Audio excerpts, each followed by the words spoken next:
నమస్తే, welcome to QTV media. నేను మీ సౌమ్య.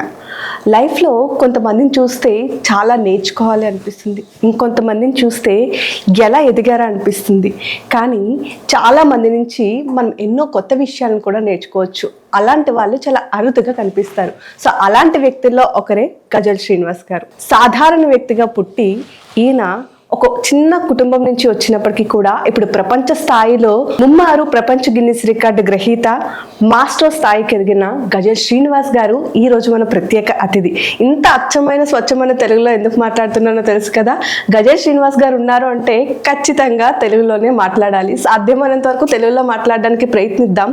కానీ గజల్ శ్రీనివాస్ గా గజల్ పాడిన దగ్గర నుంచి ఇప్పుడు ప్రపంచ స్థాయిలో తెలుగు భాష కోసం పాటుపడుతున్నటువంటి వ్యక్తిగా ఈ యొక్క అసలు ఏం కావాలి, తెలుగు భాష ప్రస్తుతం ఏ స్థాయిలో ఉంది, ఇలాంటివన్నీ కూడా ఆయనతో మాట్లాడే ప్రయత్నం చేద్దాం. సార్ నమస్తే.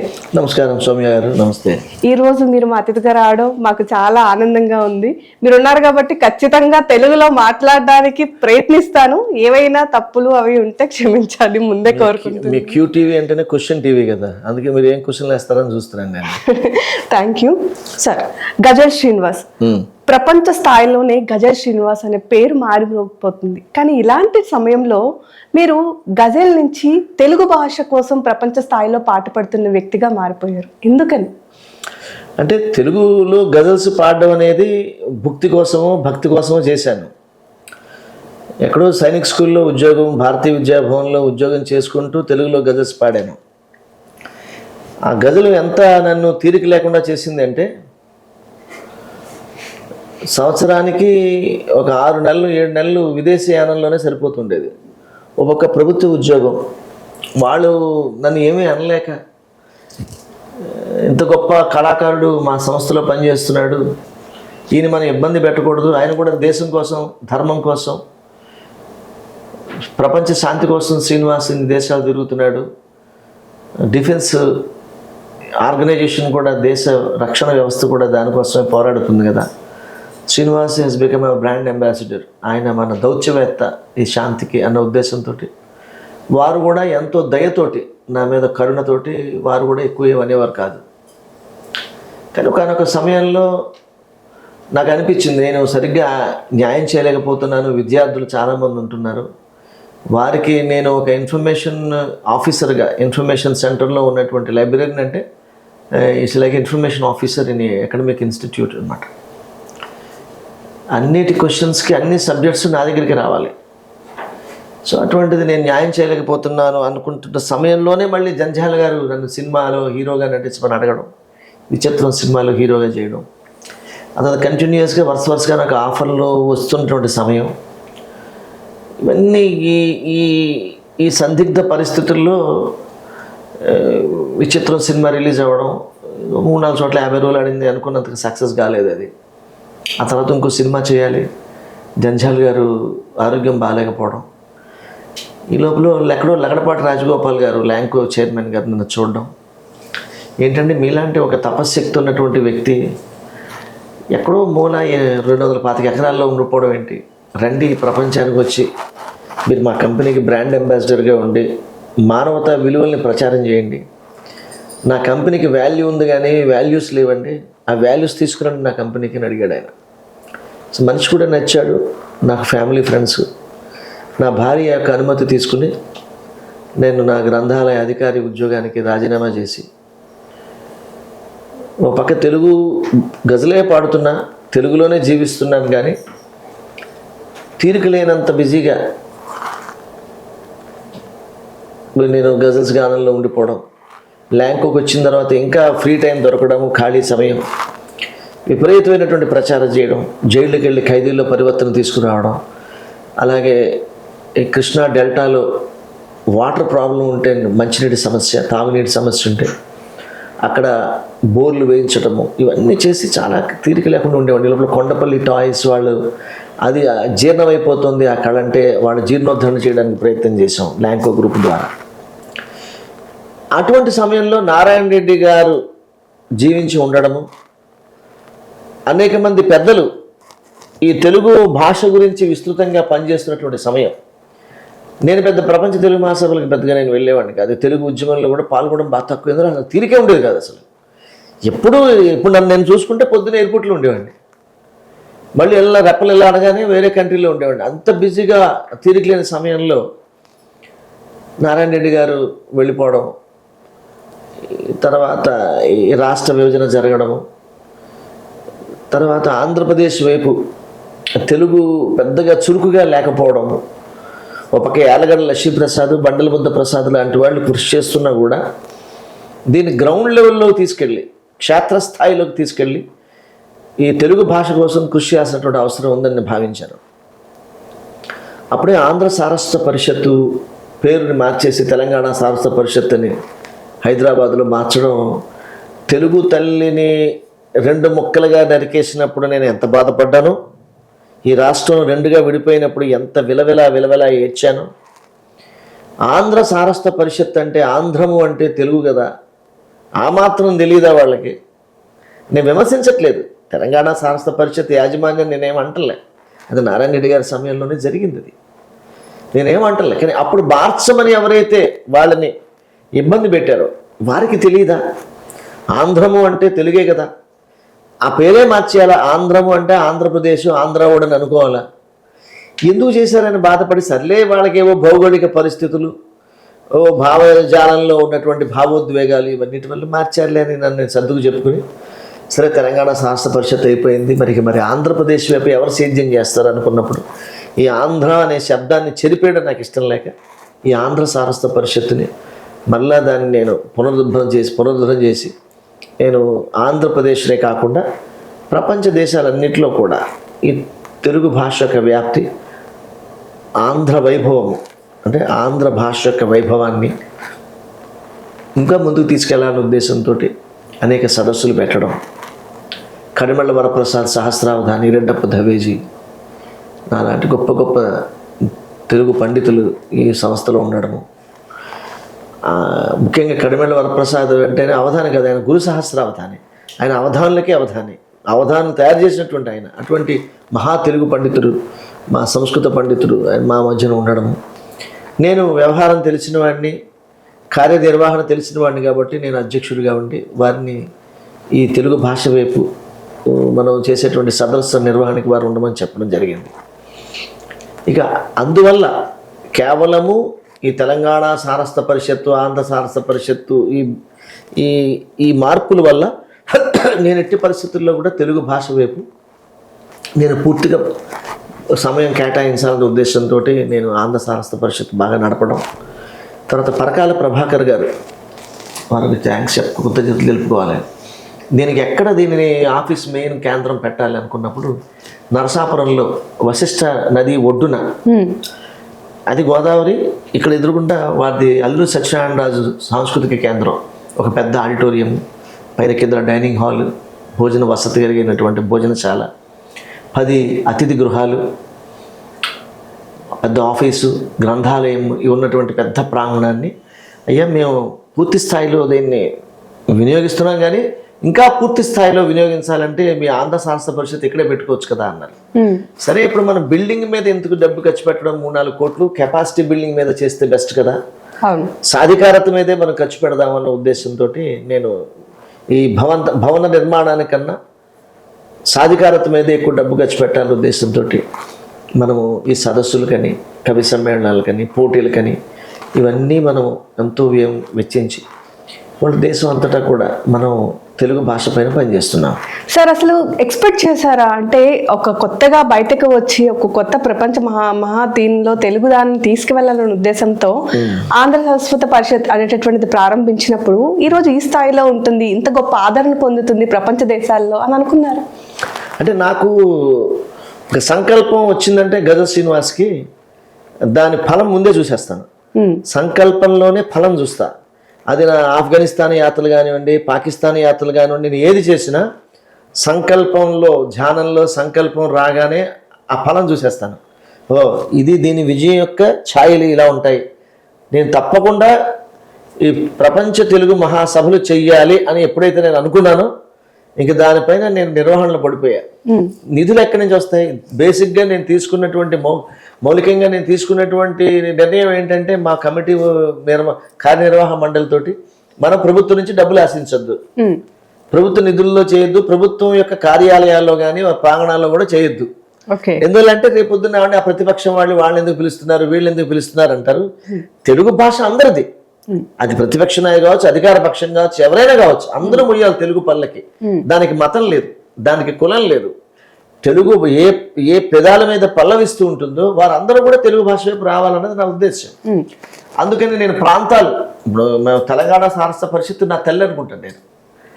మేము తెలంగాణ సారస్వత పరిషత్తుకి మేము అవార్డు పూర్ణకుంభ పురస్కారం ఇచ్చాం రాజమండ్రి మహేంద్రవరంలో సభల్లో, పూర్ణకుంభ పురస్కారం. అలాగే కె శివారెడ్డి గారు, దానికి ఆయన అధ్యక్షుడు తెలంగాణ సారస్వత పరిషత్తు, వారికి పూర్ణకుంభ పురస్కారం ఇచ్చాం. అటువంటి భేదాభిప్రాయాలు ఏమీ లేవు మాకు. ఏదైనా కూడా ఆంధ్రం అంటే తెలుగు అంతే. ఇప్పుడు ఆంధ్ర సారస్వత పరిషత్ అంటే మా ఉద్దేశంలో అది మరణం లేనటువంటి వ్యవస్థ, అది మరణించకూడదు. ఆంధ్రం అనే శబ్దం మరణించకూడదు అనేది నా పట్టుదల. అందుకని దానికి ట్యాగ్ లైన్ కూడా నేను ఆంధ్రమేవ జయతే అని పెట్టారు. సో అది చాలా ఆంధ్రమేవ జయతే అంటే కూడా నాకు ఏంటో హృదయం పులకరించిపోతుంది. కాళోజీ కానీ, నారాయణ రెడ్డి గారు కానీ, మహాభావులుగా ఆంధ్రము అనేటువంటి పదాన్ని కొన్ని వందల వేల సార్లు వాళ్ళు స్ఫుటంగా చెప్పినటువంటి మనుషులు వాళ్ళందరూ.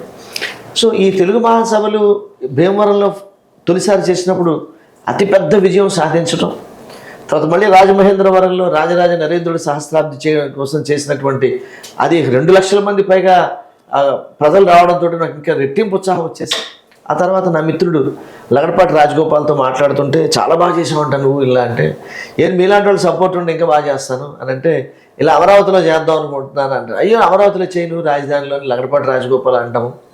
నా మిత్రులు అక్కడ ఇప్పుడు ఆయన ఎవరినైతే ముఖ్య కన్వీనర్గా పెట్టారో సమన్వయకర్తగా పి రామచంద్రరాజు గారు, వారు కూడా వారి యొక్క శక్తి సామర్థ్యాలు నాకు బాగా తెలుసు కాబట్టి వారిని కన్వీనర్గా పెట్టి సమన్వయకర్తగా, ముఖ్య సమన్వయకర్తగా, సహ సమన్వయకర్తగా వాసిరెడ్డి విద్యాసాగర్ గారిని పెట్టడం, అది ఒక పెద్ద ఊపు అందుకుంది. తర్వాత వెంటనే నేను చక్కటి ప్రాంగణాన్ని ఎన్నుకోవడము, జనవరి 3, 4, 5 తారీఖులు సంవత్సరంన్నర ముందే నేను ప్రకటించడము, ఇది ఒక్కసారిగా రెట్టించిన ఉత్సాహం వచ్చేసింది అందరికీ. తెలుగు వాళ్ళందరూ ప్రభుత్వం చేసినా చేయకపోయినా ఒక సంస్థ ఉన్నది మనకి ప్రపంచ తెలుగు మహాసభలు చేయడానికి, తెలుగు వారందరూ కలవడానికి ఒక ప్రాంగణం ఒకటి దొరికింది, మనకి ఒక వేదిక దొరికింది. అక్కడేమి లోపలికి అనుమతి రుసుము ఏమి అడగరు, ఎంట్రీ ఫీజు, చక్కగా వెళ్తే భోజనం పెడతారు, ఆంధ్ర భోజనము, చక్కగా తెలుగు భోజనం పెడతారు, అందరికీ అవకాశాలు ఇస్తారు, ఎక్కడ కూడా తక్కువ ఎక్కువ అనేటువంటి భేదం ఉండదు. అలాగే తెలుగు మహాసభల్ని మేము ప్రజల యొక్క వదాన్యతతోటి, మిత్రుల యొక్క వదాన్యతతోటి, సౌజన్యమూర్తుల యొక్క వదాన్యతతోటి, కొన్ని పరిశ్రమల యొక్క వదాన్యతతోటి మనం ఈ తెలుగు మహాసభల్ని జయప్రదం చేస్తూ వస్తున్నాం. రేపు నేను 3.5 లక్షల నుంచి 4 లక్షల మంది తెలుగు మహాసభలకు వస్తారు.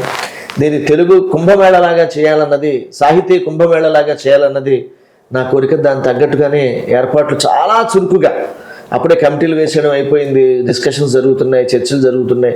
సో ఉత్సాహంగా ఉంది.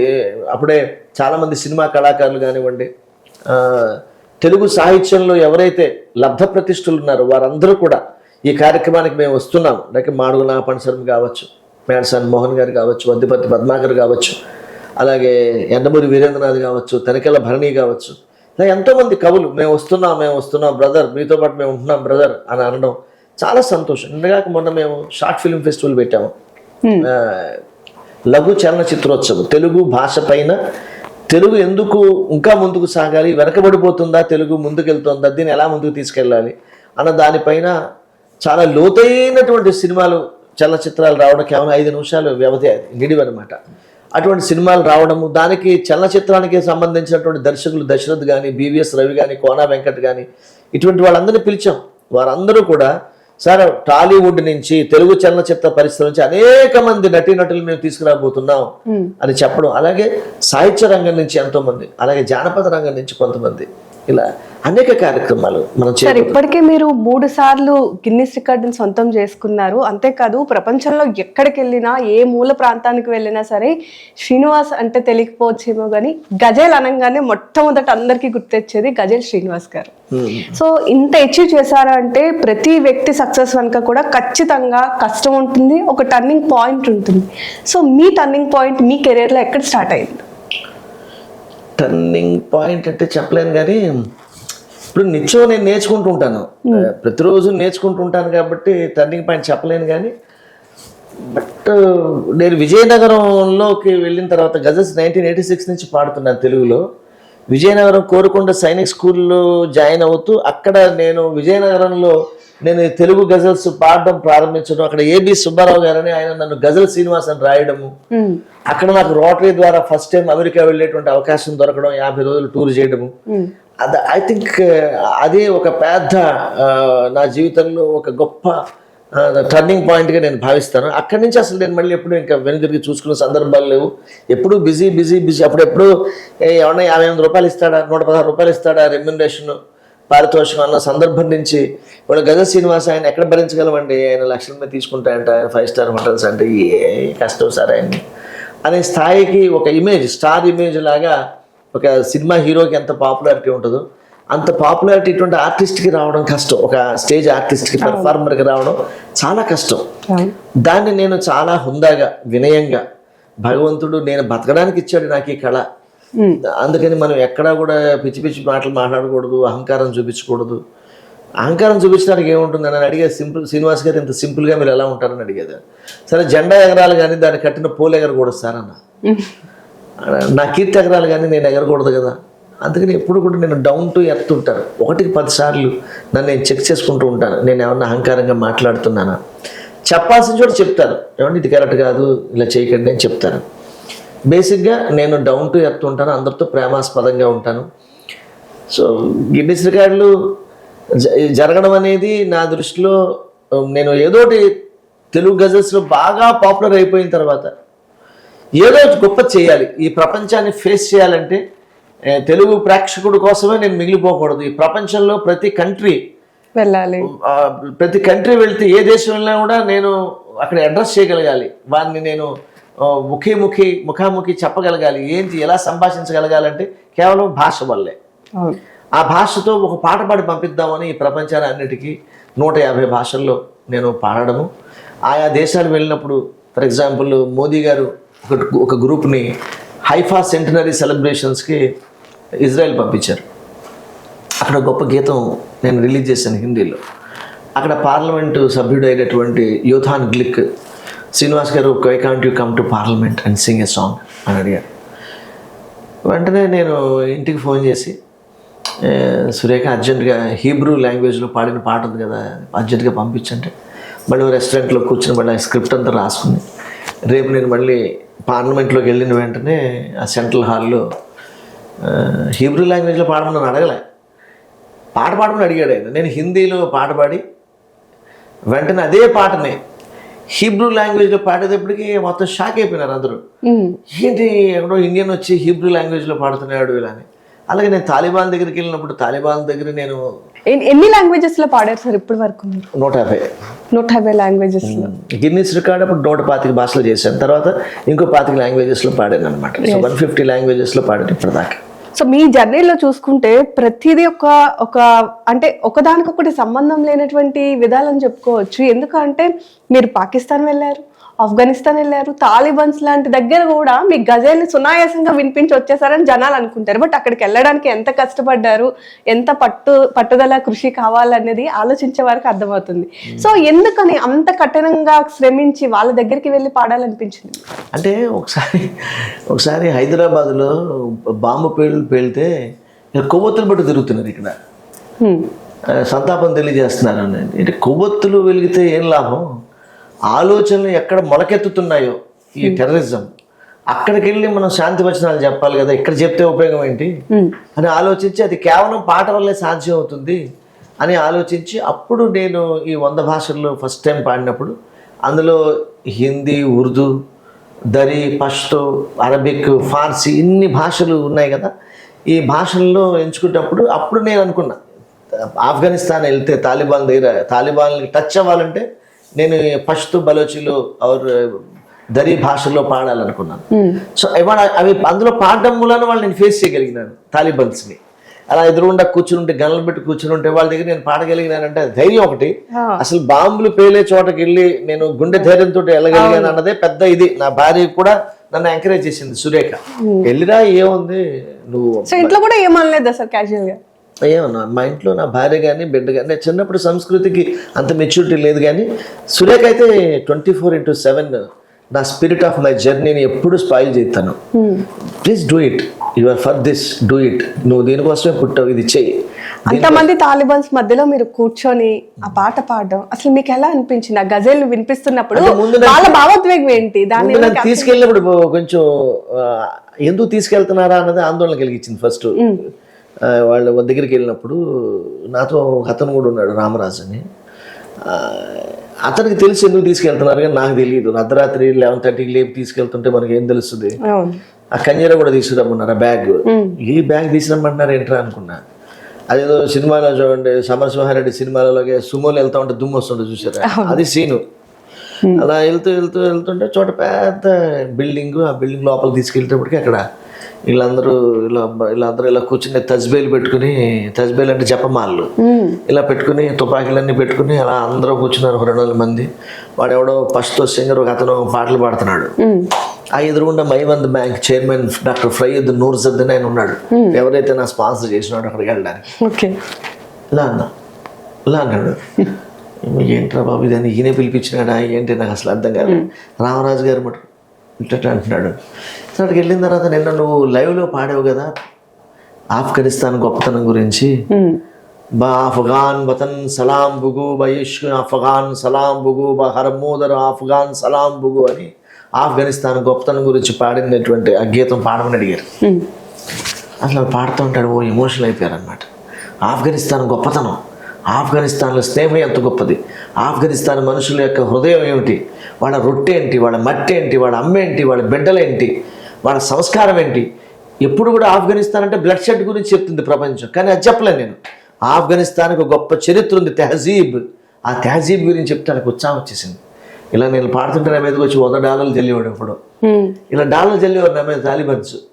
అలాగా వాళ్ళ హృదయాన్ని ఆఫ్ఘనిస్తాన్లో వాళ్ళ భాషలో పాడడం మూలాన, వాళ్ళ ఉనికి గురించి నేను చెప్పడం మూలాన నా మీద ఇంత కిరుకైన కోపం లేకుండా మా దేశం వచ్చి ఇలా కబుర్లు చెప్తున్నాడు ఏంటి. ఇంకోటి కూడా నేను ప్రభుత్వం పక్షాన వెళ్ళలేదు పీస్ మిషన్కి, ఆన్ మై ఓన్ ఈవెంట్. నా టికెట్ కామ్ ఎయిర్లైన్స్ స్పాన్సర్ చేసింది, మైవాంద్ బ్యాంక్ వాళ్ళు నన్ను ఆహ్వానం పంపించారు. నేను నా గెస్ట్ హౌస్లో నేను ఉన్నాను. ఆ తర్వాత నా గెస్ట్ హౌస్ మీద దాడి జరిగింది, 2009లో జరిగింది, 2010లో జరిగింది, 2011లో జరిగింది నా మీద దాడులు. అంటే నేను లేనప్పుడు fortunately unfortunately was missing, fraction of సెకండ్స్లో, రోజుల్లో, గంటల్లో మిస్ అవుతూ వస్తున్నాను. బట్ అది చేయడం అనేది చాలా ఇంపార్టెంట్ అనిపించింది. ఎందుకంటే ఎక్కడ ఆలోచనలు మొలకెత్తుతున్నాయో అక్కడికి వెళ్ళి నాయన శాంతిగా ఉందాము, సుహృద్భావంతో ఉందాము, ఇండో ఆఫ్ఘాన్ పీస్ చాలా important, Indo Pakistan peace important. లాహోర్లో ఉద్యమాలు చేశాను నేను. పాకిస్తాన్ 1538 కిలోమీటర్లు వెళ్ళినటువంటి గ్రూప్లో నేను కూడా వెళ్ళాను. లాహోర్ నడి బొడ్డు మీద 2 రోజులు హంగర్ స్ట్రైక్ చేశాను. Only Indian who has done it, ఎలా with my Sandeep Pandey, Ramon Magsaysay award. ఇవన్నీ Ghazal Srinivas just not a singer. నేను I'm not a good singer, I'm not a great singer, I'm a performer. ఒక పెర్ఫార్మరు రిఫార్మర్గా మారి సమాజంలో కొన్ని మౌలిక తత్వం, కొన్ని అంశాలని స్పృశించటము, ప్రజల్లో చైతన్యం రావడము, ప్రజలు దాన్ని పాజిటివ్గా ఆలోచించడము అన్నది చాలా అవసరమని భావిస్తాను. ఎప్పుడు కూడా నేను నాకు నెగిటివ్ థింకింగ్ నా దగ్గర మాట్లాడినా, నెగిటివ్ విషయాలు నాకు చెప్తే నేను విన్నాను.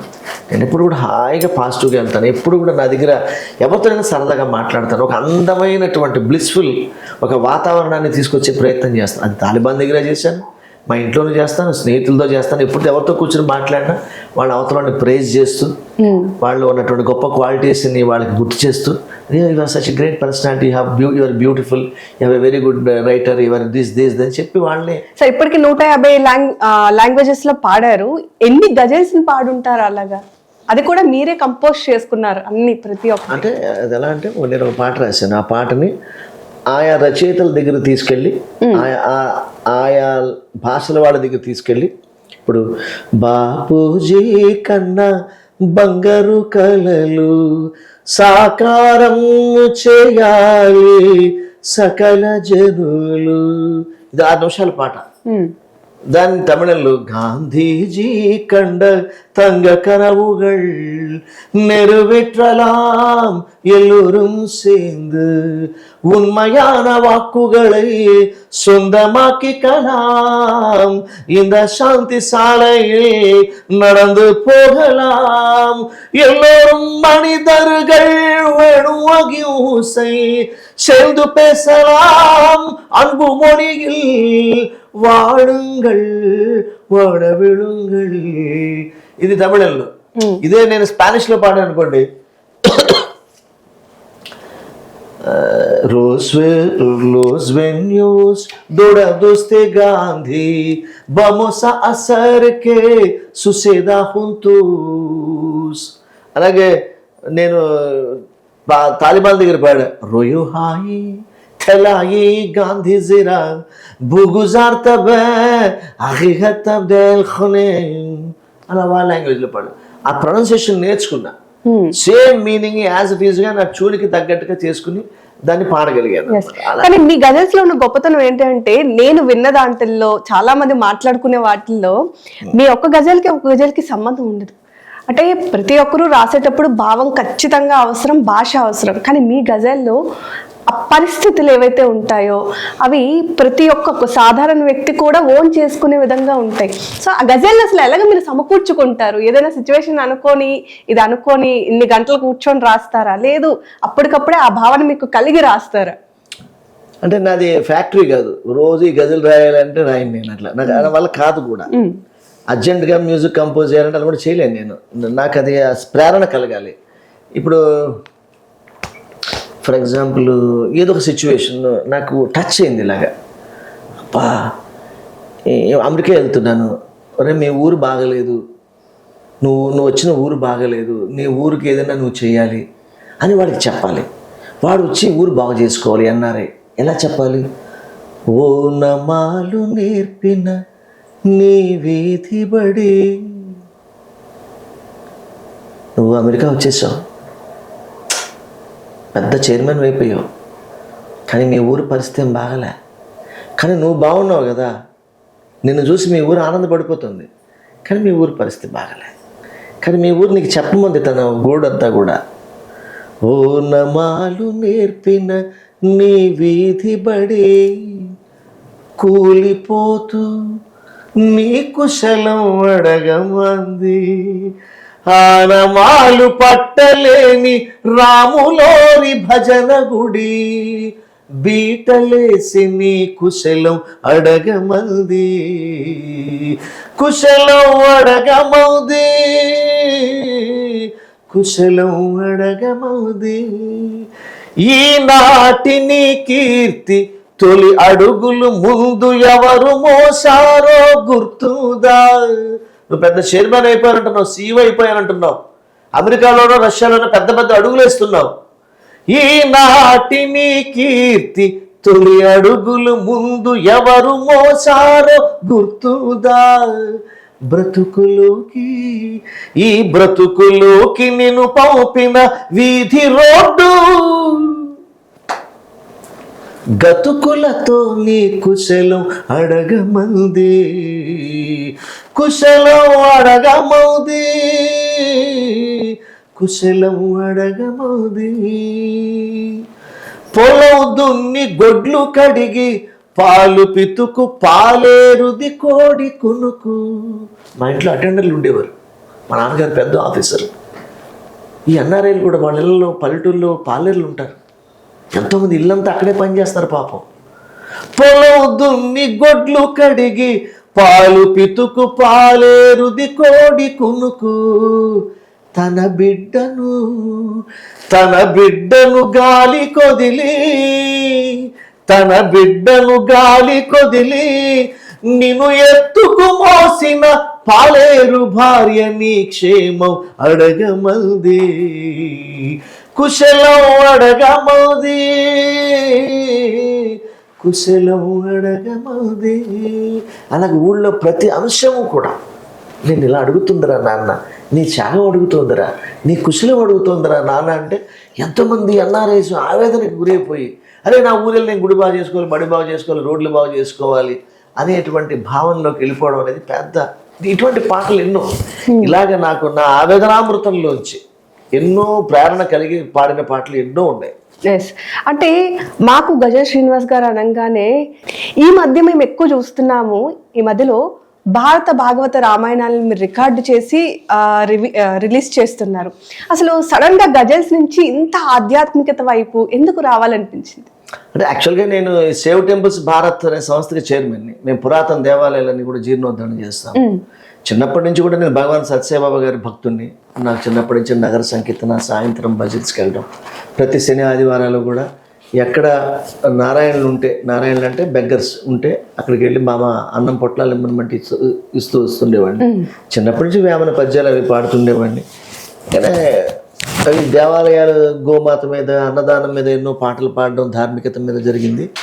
ఈ లోపల ఒకసారి కంచి స్వామి విజయేంద్ర సరస్వతి మహాస్వామి వారు నన్ను పిలిచి, శ్రీనివాస్ గారు అని చెప్పి, చెప్పండి సార్ అన్న, నా చేతికి భారతంలో పద్యాలు ఇచ్చారు, మీరు పాడితే బాగుంటుంది అన్నారు. సార్ నేను పద్యాలు అంత గొప్ప గాయకుడిని కాదు సార్ అన్న. లేదు, మీ గొంతులో పద్యం చాలా బాగుంటుంది, మీరు 108 పద్యాలు పాడివ్వండి అన్నారు. ఇదేంట్రా పద్యాలు పాడమంటున్నారు ఆయన, అది కూడా ఎవరు రాసినవి? నన్నయ్య తెక్కన ఎర్రాప్రగడ రాసినవి. సరే, ఒక పంతులు వెంకటేశ్వరరావు గారిని, ఓ తెలుగు పండితుడిని, అంటే నేను తెలుగు వచ్చు కానీ ఏదో ఒక అర్థం అవసరం కదా మనిషికి. అందుకని వారి ప్రజెన్స్లో, వారి సమక్షంలో స్టూడియోలో మొత్తం భారత పద్యాలన్నీ పాడి వారికి పట్టుకెళ్ళిస్తే చాలా బాగున్నాయి. శ్రీనివాస నేను కారులో వెళ్తున్నప్పుడల్లా వింటుంటారు ఆయన. సో ఎప్పుడైతే నేను మహాభారత పద్యాలు నేను వింటున్నప్పుడు పంపించిన వాళ్ళందరూ భలే పాడారండి, పద్యం ఎంత బాగా పాడతారా మీరు అంటుంటే, ఇది పద్యాలు పాడాను కదా, భాగవతం ఎందుకు పాడకూడదు అని పోతన భాగవతం పాడాను, అది రికార్డ్ చేశాను. మళ్ళీ రామాయణం రికార్డ్ చేశాను, గేయ రామాయణం. ఇప్పుడు రామాయణాన్ని 1008 పద్యాలతో రాయించి ఇప్పుడు రామాయణ పద్యకావ్యం కూడా పాడుతున్నా. మళ్ళీ కంచి స్వామి 3 రోజుల క్రితం మళ్ళీ కబురు చేసి, శ్రీనివాస్ గారు నేను ఒక 120 పద్యాలు భాగవతం నుంచి సెలెక్ట్ చేసిన, మీరు పాడాల్సిందే అని మళ్ళీ కబురు చేశారు. మళ్ళీ కాళహస్తీశ్వర శతకం ఇచ్చేది పాడమని అడిగారు. ఇవన్నీ కూడా నేను అనుకునే చేసినవి కాదు, అన్నీ కూడా భగవంతుడు నాకు ప్రేరణ కలిగించడం, అవకాశం ఇస్తున్నాడు భగవంతుడు. ఇది భారతం, భాగవతం, రామాయణం ఈ 3 కూడా ఒక 225 రోజుల్లో చేసేసాను. ఇది 3 అయిపోయాయి గొప్ప ఎపిక్స్. మరి భగవద్గీత ఎందుకు పాడకూడదు అని అనిపించి, అసలు భగవద్గీత పాడాలి అనే బలమైన నిర్ణయం తీసుకున్న తర్వాత భగవద్గీతని చదవడం ప్రారంభించాను పూర్తిగా. తర్వాత భగవద్గీత మొత్తం చేత్తో రాసేసాను. మొత్తం రాసేసి ప్రతి శ్లోకం 701 శ్లోకాలు రాసేసి దాన్ని వందల సార్లు చదివిన తర్వాత అప్పుడు మరుధూరి నరసింహాచార్య వారిని, ఆయన టీంని అందరినీ కూడా నేను స్టూడియోలో పెట్టుకుని ఈ సంపూర్ణ భగవద్గీత 701 శ్లోకాలని విత్ తాత్పర్యంతో సహా రికార్డ్ చేసిన తర్వాత, ఇది భగవద్గీతలో అందరూ పాడేస్తారు కదా, కానీ బైబిల్ చాలా భాషల్లో దొరుకుతుంది, మరి నా భగవద్గీత ఎందుకు దొరకడం లేదు అని ఆలోచించినప్పుడు, ఇది ఏమైనా సరే ఈ ఒక్కదాంతో మానకూడదు అని ఏమైనా సరే ఒక 2 సంవత్సరాల లోపు, అంటే 700 రోజుల్లో నేను భగవద్గీతని 100 భాషల్లో చేయాలని కంకణం కట్టుకుని, ఎప్పుడైతే ఇది భగవద్గీత పూర్తి చేశానో రిలీజ్ కూడా చేయకుండా వెంటనే టక్ 25 భాషల్లో రికార్డ్ చేశాను. అందులో స్పానిష్, అరబిక్, తర్వాత ఉర్దూ, తుళు, లంబాడి ఇటువంటి భాషల్లో కూడా చేసి మొత్తం 25 భాషల్లో అయిపోయింది. సార్, భగవద్గీత అనేసరికి భారతీయులకి, ప్రత్యేకంగా హిందువులకి ఒక ఎమోషన్ అని చెప్పుకోవచ్చు. ఎందుకంటే మన జీవితంలో జరిగే ప్రతిదీ మనం గీతలో అర్థంలో చూసుకుంటాం మనం దాన్ని. అలాంటి భగవద్గీత ఇప్పుడు మీరు ఏవైతే మిగతా లాంగ్వేజెస్లో దాన్ని మారుస్తున్నారో అక్కడ ఎలా ఉంది రెస్పాన్స్? అంటే అది ఇప్పుడు మన భారతీయ భాషల వరకు శ్రీకృష్ణ పరమాత్ముడు, వ్యాస మహర్షి, కృష్ణాయ వాసుదేవాయ హరయ్య పరమాత్మని ప్రణతక్లేశనాశాయ గోవిందాయ నమో నమః, వ్యాసాయ విష్ణురూపాయ వ్యాసరూపాయ విష్ణవే నమో వై బ్రహ్మణిధేయ వాసిష్ఠాయ నమో నమః. వ్యాసుడే కృష్ణుడు, కృష్ణుడే వ్యాసుడు. కాబట్టి ఆ వ్యాస భగవానుడు తాను ఏదైతే కృష్ణుడి ద్వారా చెప్పించారో అది భారతీయ సంస్కృతిలో, సనాతన ధర్మంలో ఉన్నటువంటి అనేక అంశాలు ఈ కంట్రీ దాటితే వాళ్ళ సంస్కృతిలో ఉండవు. మోక్షం అంటే నమ్మకం లేదు. ఇప్పుడు కర్మకాండలు పిండ ప్రధానం అని ఉంటుంది ఫస్ట్ చాప్టర్లో, సెకండ్ చాప్టర్లో సద్గతులు ఉండవు అంటారు. సో ఇవన్నీ కూడా క్రిస్టియానిటీలోనో లేకపోతేనో ఇస్లాంలో కానీ ఉండవు. కానీ వాటిని అనువాదం చేయాల్సి వచ్చినప్పుడు ఉర్దూలో కానీ ఇతర భాషల్లో చాలా జాగ్రత్తగా తీసుకుని కొత్త పదాలుని ఉర్దూలో కూడా కొత్త పదాలు వాటిని క్రియేట్ చేసాం. క్రియేట్ చేసి వాటిని భగవద్గీతలో తాత్పర్యంలో చెప్పించగలిగాం అనమాట. నా సంస్కృతంలో నా గొంతులో వస్తుంది, తాత్పర్యాలన్నీ కూడా ఆయా రాష్ట్రాల వాళ్ళ చేత ఆ భాష చేత చెప్పించాం అనమాట. అలాగే అన్ని భాషలు 25 భాషల్లో అయిపోయింది. ఇంకొక 40 భాషల్లో ఆల్రెడీ తర్జుమాలు అయిపోతే ఈ తెలుగు మహాసభలు అయిపోయిన వెంటనే నేను ఫారిన్ టూర్స్ పెట్టుకుంటున్నాను. ఆ టూర్స్లో ఆయా దేశాలు వెళ్ళి అక్కడ రికార్డింగ్ పూర్తి చేసి ఏమైనా సరే ఒక 100 భాషల్లో దొరకాలి. నన్ను చూసి మిగిలిన వాళ్ళు సింగర్స్ అందరూ కూడా ఇన్స్పైర్ అయ్యి దీన్ని ప్రపంచ భాషలన్నింటిలో కూడా తీసుకొస్తే బాగుంటుందని చిన్న ప్రయత్నం. ఖచ్చితంగా అది సక్సెస్ అవ్వాలి, అవుతుంది. మన యొక్క భగవద్గీత యొక్క గొప్పతనం మన దేశంతో ఆగిపోకూడదు, మీ ద్వారా మిగతా దేశాలకు కూడా తెలియాలని మేము కూడా కోరుకుంటున్నాము. శ్రీనివాస్ గారు, మనం ఈ మధ్యకాలంలో ఎక్కువ చూస్తున్నాం, మన దురదృష్టం అనుకోలే అదృష్టం అనుకోలే తెలీదు, అభివృద్ధి చెందుతున్నాం, కానీ మన సాంప్రదాయాల్ని మన ఆచారాల్ని ఇప్పుడు ఉండేటటువంటి యువత ఎక్కువగా పట్టించుకోవట్లేదు. కానీ విదేశీయులు చాలా వరకు చాలా చక్కగా ఆచరిస్తున్నారు, పాటిస్తున్నారు. మనం చూడొచ్చు చాలా గుడుల్లో కానివ్వండి, లేకపోతే వీటిల్లో కూడా విదేశీయులు వచ్చి ఇక్కడ కీర్తనలు చేస్తారు. ఇప్పుడున్న మన జనరేషన్ వాళ్ళు కీర్తనలు అంటే అబ్బే దూరంగా వెళ్ళిపోతున్నారు. ఈ పరిస్థితిని ఎలా చూడాలంటారు దేశంలో? అంటే ఇప్పుడు ఇది ఒక చాలా సున్నితమైనటువంటి అంశం. అది నేను నా అబ్జర్వేషన్ ప్రకారం ఇప్పుడు భారతదేశంలో హిందువులు ఎంతమంది ఉంటారు అనుకుంటారు? ఇప్పుడు భారతదేశం జనాభా 140 కోట్లు అంటున్నారు. ఇందులో హిందువులు ఎంతమంది ఉంటారు సుమారుగా చెప్పండి? సుమారుగా సగం హిందువులు ఉంటారు, 100 కోట్ల పైన ఉంటారు. ఇదే సమాధానం పెద్ద పెద్ద హిందూ ధార్మిక సంస్థలు నేను అడిగినప్పుడు కూడా సరే 100 కోట్ల పైన ఉంటారంటే హిందువులు అంటే కాదండి. ఇదే భారతదేశం మొత్తం మీద 1 క్రోరే 1 కోటి మంది హిందువులు ఉన్నారు, మిగిలిన వాళ్ళందరూ దేవుడి భక్తులు అని చెప్పారు. మనము మన పిల్లలకి హిందూ ధర్మం అంటే ఏంటో చెప్పట్లే. గుడికి ఎందుకు తీసుకెళ్తున్నావు? రే వెంకటేశ్వర స్వామి గుడికి వెళ్తే నీకు ఈ పని అవుతుంది, నువ్వు అక్కడ ఏంటది చిలుకూరు వెళ్తే నీకు వీసా వస్తుంది అంటే భగవంతుడి దగ్గర నుంచి ఏదో లబ్ధి పొందడానికి అదేదో ఏటీఎం సెంటర్ లాగా నడుపుతున్నాం తప్ప ఆల్మైటీ సెంటర్ లాగా నడపడంలే. తల్లిదండ్రుల యొక్క లోపమే ఇదంతా కూడా. ధర్మాన్ని చెప్పాలి పిల్లలకి, గుడికి తీసుకెళ్ళి సేవ చేయించాలి. మా తల్లిదండ్రులు మమ్మల్ని అట్లా నేర్పినారు. మేము గుడికి వెళ్ళామంటే గర్భగుడిలోకి నేను చాలా లేట్గా వెళ్తాను. ఆ గుడిలో ఏదైనా చీపురు పెట్టి తుడుద్దామా, యాగశాలలో ఏదైనా సహాయం చేద్దామా, అక్కడ వంటశాలలో ఏదైనా హెల్ప్ చేద్దామా, ఇక్కడ ఈ గుడికి ఏం రిక్వైర్మెంట్స్ ఉన్నాయి ఏంటి అవి అడుగుతాను. కానీ దేవుడు ఎక్కడ పడితే అక్కడే ఉన్నాడు కదా. దేవుడు నాలో లేకపోతే మీలో ఎట్లా ఉంటాడు? జగద్గురు ఆదిశంకరాచార్యులు వారు సోహం అంటే అదే కదా చెప్పింది, తత్వమసి అంటే నీలో ఉన్నవాడే నాలో ఉన్నాడు, నాలో ఉన్నవాడే నీలో ఉన్నాడు. ప్రపంచం అంతా వాడి డిఎన్ఏ ఇదంతా. కృష్ణుడు కూడా భగవద్గీతలో అదే చెప్పాడు, మీరందరూ నా ఉత్పత్తి నుంచి వచ్చారు, నా నుంచే వచ్చారు, కానీ ఎంతమందికి తెలుసు నేను నీలో ఉన్నానని? ఇప్పుడు మీరు సడన్గా ఇప్పుడు మీరు సౌమ్య మీరు ఉన్నారు ఏమంటే మీరు సౌమ్య బాగున్నారా, మీరు మనందరం భగవంతుడి క్రియేషన్ అన్నాను. కానీ నేను మీకు సీక్రెట్ చెప్తాను సౌమ్య, సాక్షాత్తు ఆ సరస్వతీదేవి మీలోనే ఉంది, అది మీకు తెలుసా? చాలా వ్యంగ్యంగా తీసుకుంటాం, అసలు తీసుకో. కానీ నిజానికి దేవుడు మనలోనే ఉన్నాడు. కానీ వాడిని మనం గుర్తించకపోవడం మన బ్యాడ్ లక్. ఇప్పుడు మీ పెరట్లో నేను మీకు అక్కడ నిధులు ఉన్నాయి అని నేను చెప్పాను అనుకోండి, ఏమంటారు వాటిని లోపల లంకె బిందులు ఉన్నాయని నేను చెప్పాను అనుకోండి, మీరు ఏం చేస్తారు? ఖచ్చితంగా తవ్వి తీసుకుంటే మీకు లంకె బిందులు దొక్కుతాయి. ఉన్నాయన్నమాట అనుకుంటే లంకె బిందులు రావాలి, మీరు డబ్బున్న వాళ్ళు ఎవరు. అలాగే భగవంతుడు మీలో ఉన్నాడని తెలుసుకున్నప్పుడు మీరు రీసెర్చ్ మొదలుపెట్టి లోపల ఇంజనీరింగ్ చేసి నేను ఏదన్నా ఒక సంకల్పం తీసుకున్నానంటే లోపల పరమాత్మ ఉన్నాడు, తీసుకున్నాడు కాబట్టి నేను సక్సెస్ అవుతున్నాయి. అలాగే మన ఈనాటి జనరేషన్కి మనము అమెరికాలో తెలుగు పిల్లల్ని శని ఆదివారాలు గుళ్ళని పెంచుతున్నారు. ఎన్ఆర్ఐస్ అక్కడే బాల వికాస్, అక్కడే డ్యాన్స్, అక్కడే కూచిపూడి, అక్కడే తెలుగు మనబడి సిలికాన్ వ్యాలీ వాళ్ళు నడుపుతున్నారు, మనబడి అని సిలికానాంధ్ర యూనివర్సిటీ. కానీ మనం ఎక్కడైనా పంపిస్తున్నామా? అసలు బడిలో గుడికి ఎందుకు వెళ్తున్నామంటే పుణ్యం కోసం వెళ్తున్నాం కాదు, గుడికి ధర్మం కోసం వెళ్ళండి అనేటువంటిది వచ్చినప్పుడు మనము డెఫినెట్గా మన హిందూ ధర్మం చాలా గొప్పగా ఉంటుంది. అప్పుడే మనకు అనుకున్నటువంటి డ్రగ్స్ కానీ ఇంకోటి కానీ అవన్నీ కూడా దూరం అయిపోతాయి. స్వార్థం కోసం దేవుడి గుడికి తీసుకెళ్తున్నాం, అది తీర్థం రా, అది పరమ పుణ్య తీర్థం రా అని మనం చెప్పడం లేదు. అది లోపం. ఇవాళ మన పెంపకంలోనే లోపం ఉంది. అంతే సార్. తెలుగు భాష విషయానికి వచ్చేసరికి ఇతర రాష్ట్రాల్లో కూడా వాళ్ళ మాతృభాష కోసం ఏకంగా ప్రభుత్వాలు ఎక్కడున్న రాష్ట్ర ప్రభుత్వాలే పోరాడుతున్న రోజులు ఇవి. కానీ మన తెలుగులో ఆ పరిస్థితి లేదనే చెప్పుకోవాలి. అసలు దీన్ని ఎలా చూడాలంట? అంటే అన్ఫార్చునేట్గా ఏంటంటే తల్లిదండ్రులే మా పిల్లలు ఇంగ్లీష్ మీడియంలో చదవాలని కోరుకుంటున్నారు. అవును.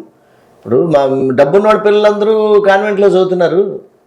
మా పేదవాడి పిల్లలే గవర్నమెంట్ స్కూల్లో ఎందుకు చదవాలని, మా పిల్లలు ఇంగ్లీష్ మీడియంలో చదువుకోకూడదా అని అడుగుతుంటే మన సమాధానం ఏం చెప్పాలి? అంటే ఇవాళ చదువు అనేది ఒకప్పుడు విద్య కోసం, విద్యా దధాతి వినయం అనేవారు, విద్య వల్ల వినయం వస్తుందని. ఇప్పుడు విద్య వల్ల జీతం రావాలి, విద్య వల్ల జీవితం గడవాలి, విద్య వల్ల ఉద్యోగం రావాలని కోరుకుంటున్నారు. ఇప్పుడు చదువులు ఎందుకు చదువుతున్నారు? ఉద్యోగం కోసం చదువుతున్నారు.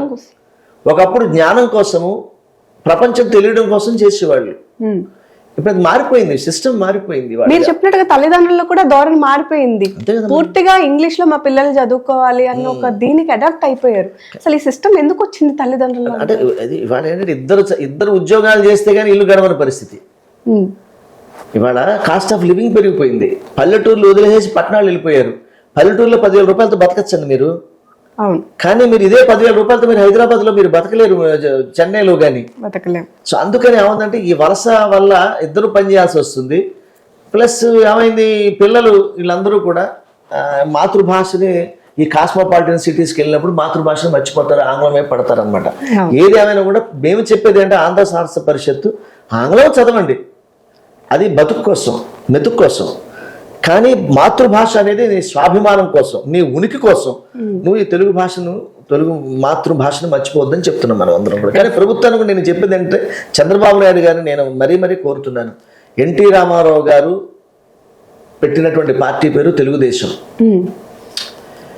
ఆయన తెలుగు వెలుగంటే ఆయన పులకించిపోయేవాడు. ఆయన ఒక శ్రీకృష్ణదేవరాయల్లాగా ఆయన్ని ప్రజలు భావించేవారు, వారు కూడా శ్రీకృష్ణదేవరాయల్లాగా వారి పరిపాలన కూడా అట్లాగే ఉండేది. చంద్రబాబు గారు కూడా చాలా భాష ఎడల ప్రేమ కలిగిన వ్యక్తే. కానీ ఒకప్పుడు సంక్షేమం అనేది ఏదైతే ఉన్నదో అప్పుడప్పుడు దాని వెనకాల వెళ్ళిపోవడం వలన మనము ఈ సంస్కృతిని మర్చిపోతాం. నేను కోరేది ఏంటంటే ఇప్పుడు మాతృభాష బతకాలి కాబట్టి నా కోరిక దయవుంచి ఇంగ్లీష్ మాధ్యమము, ఆంగ్ల మాధ్యమము, తెలుగు మాధ్యమము రెండూ కూడా మీరు పాఠశాలల్లో ఉంచండి. పిల్లలు ఏం కోరుకుంటారో ఆ మాధ్యమంలో వారిని చదివేలా చూడండి అని నేను ఆంధ్ర సారస్వత పరిషత్ అధ్యక్షుడిగా చంద్రబాబు నాయుడు గారిని, నారా లోకేష్ గారిని కోరుతున్నాను. సార్, గతంలో కూడా మనం చూస్తే ప్రభుత్వాలు తెలుగు అంటే మాతృభాషలో బోర్డులు పెట్టాలి ఖచ్చితంగా, ఏ షాప్స్ లో అయినా, ఏ హోస్టింగ్ బోర్డ్స్ అయినా అవి కనిపించాలి తెలుగులో అని మనకి ఉత్తర్వులు కూడా జారీ చేశారు. కానీ అది అమలు కాలేదు. ఇప్పుడు మీరు కూడా దాని మీద మాతృభాషలో బోర్డులు పెట్టాలి అని చెప్పి ఉద్యమాలు కూడా చేస్తున్నారు. అంటే ప్రతి దగ్గర నడిచి వెళ్ళి చెప్తున్న పరిస్థితి కనిపిస్తుంది. దీన్ని ఎలా చూడాలంటారు? ఎందుకని అమలు అవ్వలేదంటారు? అంటే ఆల్రెడీ చట్టాలు ఉన్నాయండి. కమర్షియల్ ట్యాక్స్ ఆఫీసర్ దగ్గర మీరు ఎవరినైనా అడగండి, ఎక్కడైతే నామ ఫలకాలు ఉన్నాయో వాటన్నిటిపైన కూడా తెలుగులో విధిగా రాయాలి. ఇప్పుడు విజయ మెడికల్ స్టోర్స్ అని ఉందనుకోండి, విజయ మందుల అంగడి అని రాయక్కర్లే, విజయ మెడికల్ స్టోర్స్ అన్నదాన్ని తెలుగు లిపిలో రాయాలి. మనం అనువాదం చేయమంటలే, లిపి తెలుగులో ఉండాలి, మస్ట్ అండ్ షుడ్ గా ఉండాలి, విధిగా ఉండాలని చెప్తున్నాము. అది చాలా చోట్ల ఉంటలే. అందుకని మనం దానిపైన ఒత్తిడి తెచ్చి, ముఖ్యంగా ఏంటంటే రేపు ప్రపంచ తెలుగు సభల సందర్భంగా అనేక దేశాల నుంచి ప్రతినిధులు వస్తున్నారు కాబట్టి, గుంటూరు నగర వీధుల్లో తిరుగుతుంటారు కాబట్టి, అయ్యా కొంచెం తెలుగులో లిపిలో కూడా ఉండేలాగా చూడండి అని చెప్పేసి మొన్న chamber of commerce Atukuri Anjaneyulu గారిని వారిని కలిసి, బోర్డు మెంబర్స్ అందరినీ కలిసి ఇది వాళ్ళు ప్రామిస్ చేశారు. అయ్యా మీరు తెలుగు మహాసభల సందర్భాల్లో గుంటూరులో ప్రతి బోర్డు పైన, ప్రకటన ఫలకాల పైన తెలుగు లిపి కూడా ఉంటుంది అని చెప్పారు. దీన్ని మనము ఒక ప్రేరణగా తీసుకుని అన్ని నగరాల్లో కూడా, ఇంక్లూడింగ్ శ్రీకాకుళం కావచ్చు, విశాఖపట్నం కావచ్చు, ప్రతి చోట కూడా తెలుగులో ఉండాలి.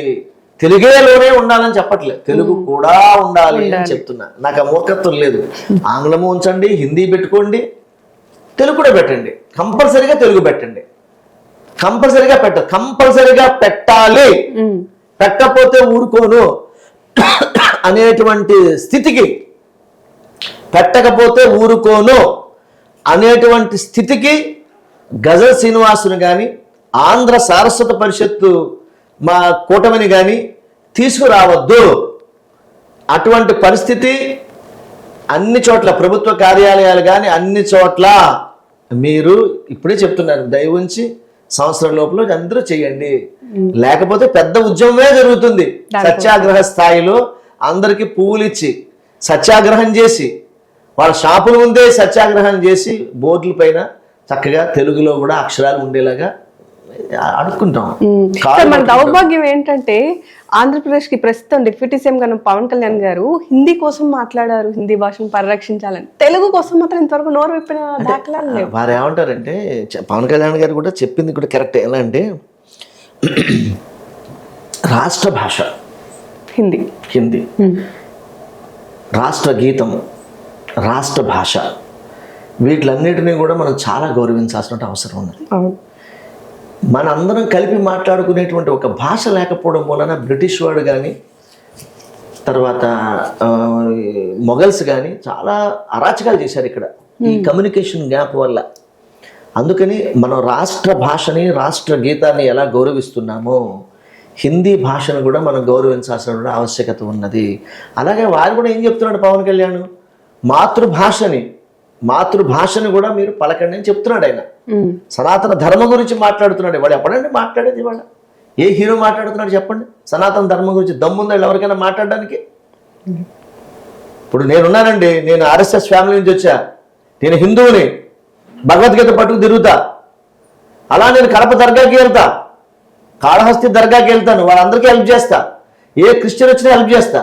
అదేంటిది మైనారిటీస్ ఆహా ఊహో అనేసేసి హిందువులు తొక్కేసుకుంటామా మనం? హిందూ అని చెప్పు, బొట్టు పెట్టుకో. హిందువు నువ్వైతే భరత భూమి నాదేనని గర్వించు, హిందువు నువ్వైతే పుణ్యభూమి పవిత్రతను పాటించు, నీలోని దైవానికి గురుతు కదా నుదుటి బొట్టు, హిందువు నువ్వైతే శౌర్యానికి తిలకమై గర్జించు, ఆకరన్నదెవరికైనా ఒకటే కథ జగతిలోనా, హిందువు నువ్వైతే ఎదురుపడ్డ అన్నార్తుల పోషించు. అలా గోమాతని, ఈ గోమాతను పూజ చేయకుండా చచ్చిపోతున్నాం మనం.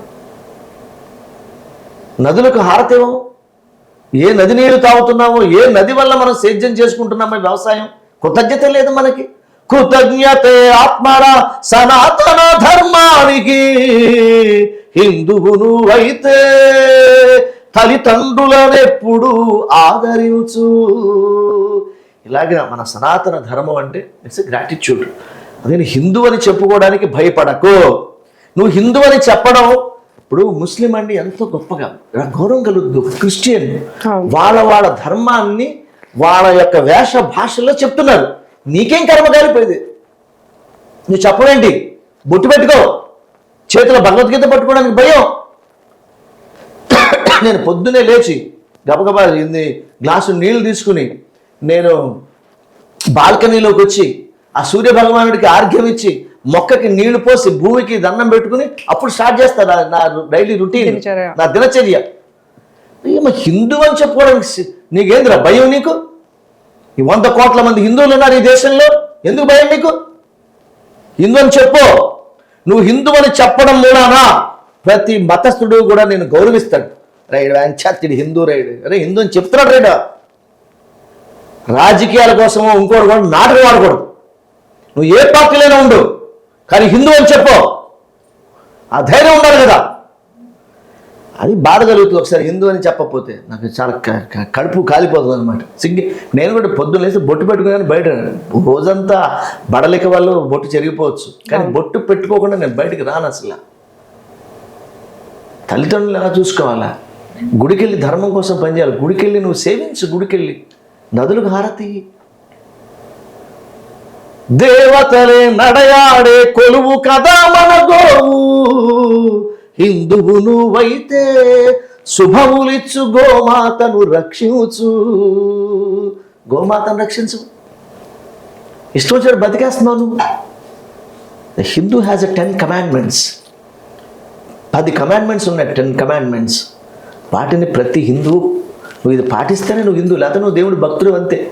కానీ నువ్వు భక్తుడు అవడం, నేను గజల్ శ్రీనివాస్ గర్వించడు. నువ్వు దేవుడు భక్తుడు అయితే నీకు దేవుడికి మధ్యన మోక్షానికి సంబంధించింది, కానీ ధర్మానికి సంబంధించింది, దేశానికి సంబంధించింది, ఈ దేవాలయాలకు సంబంధించింది. ఈ నేచర్కి సంబంధించింది. అందుకే నువ్వు ప్రౌడ్గా చెప్పు, నేను హిందువుని, ఆమె హిందూ, ఆమె బ్రాహ్మణ్, ఆమె బ్రాహ్మణ్, నేను బ్రాహ్మణ్ అని చెప్తాను. ఎందుకంటే బ్రాహ్మణ్ అనేవాడు చిన్నప్పుడు నాకు యజ్ఞోపవేతం వేసిన దగ్గర నుంచి, నాయన అందరి హితము నువ్వు కోరుకో, భవతి భిక్షాందేహి అని అనుకో అని మా నాన్నగారు నాకు గాయత్రి చెప్పి, అవసరమైతే అడుక్కోవడానికన్నా సిద్ధపడు, నువ్వు ధర్మాన్ని కాపాడు, అందరూ కూడా బాగుండాలి అని. బ్రాహ్మణత్వం అంటే బై పుట్టుకే బ్రాహ్మణ్ కాదు, ఇది బ్రాహ్మణిక్ లైఫ్, అలా ఉండాలని చెప్తుంది. అది ఈ బ్రాహ్మణిక్ లైఫ్ని ఏ కులం వాడన్నా తీసుకోవచ్చు. ఎంతమంది సిద్ధర్లు, ఎంతమంది ఆడవాళ్ళు, అందరూ కూడా మీరు క్యాస్ట్ బట్టి, కులం బట్టి, కులం అది కాదు, నీ యొక్క గుణకర్మ విభాగశః అన్నాడు శ్రీకృష్ణుడు. నీ గుణాన్ని బట్టి నీ కులం. అటువంటి గుణాన్ని మనం అందరం కూడా అలవర్చుకుని బ్రాహ్మణిక్ లైఫ్లోకి రావాలి, త్యాగంలోకి రావాలి. ఇప్పటికే ప్రపంచ తెలుగు మహాసభలకు సంబంధించి 2 సభలను విజయవంతంగా పూర్తి చేశారు. ఇప్పుడు 3వసారి కూడా మీరే ఇప్పుడు చెప్పారు అమరావతిలో త్వరలో చేయబోతున్నామని. అసలు దానికి సంబంధించిన విశేషాలు మాతో కొంచెం పంచుకుంటారా? నిన్న ఎవరో అన్నారు వేదిక మీద, ఇది పెద్ద సాహితీ కుంభమేళా జరగబోతోంది అని. ఆ కుంభమేళా స్థాయిలో చేయాలని మేము అనుకుంటున్నాము. ఎంతోమంది కళాకారులు, రచయితలు, కవులు, ఎంతోమంది వదాన్య మహాప్రభువులు అందరూ కూడా ఈ కార్యక్రమానికి వస్తున్నారు. సాధువులు వస్తున్నారు, మఠాధిపతులు, పీఠాధిపతులు, అన్ని రాజకీయ పార్టీలకు చెందినటువంటి నాయకులు వస్తున్నారు, అంటే కళాకారులు వస్తున్నారు, చలనచిత్ర ప్రముఖులు వస్తున్నారు. అలాగే 6 గవర్నర్ని మేము ఆహ్వానించాము. ఇంకా పెద్ద స్థితిలో ఉన్నటువంటి వాళ్ళని కూడా ఆహ్వానిస్తున్నాము. కేంద్ర మంత్రులు వస్తున్నారు, రాష్ట్ర మంత్రులు వస్తున్నారు, స్పీకర్ గారు వస్తున్నారు, డిప్యూటీ స్పీకర్లు వస్తారు, అనేక మంది కార్యక్రమానికి వస్తున్నారు. 5 వేదికల పైన మనము ఈ సాహితీ సాంస్కృతిక భాషా ఉత్సవాన్ని మనం అద్భుతంగా చేయబోతున్నాం. ఈ తెలుగు గడ్డ పైన అతిపెద్ద తెలుగు పండుగగా మనం దీన్ని తీర్చిదిద్దబోతున్నాం. కాబట్టి అందరికీ కూడా QTV is our media partner.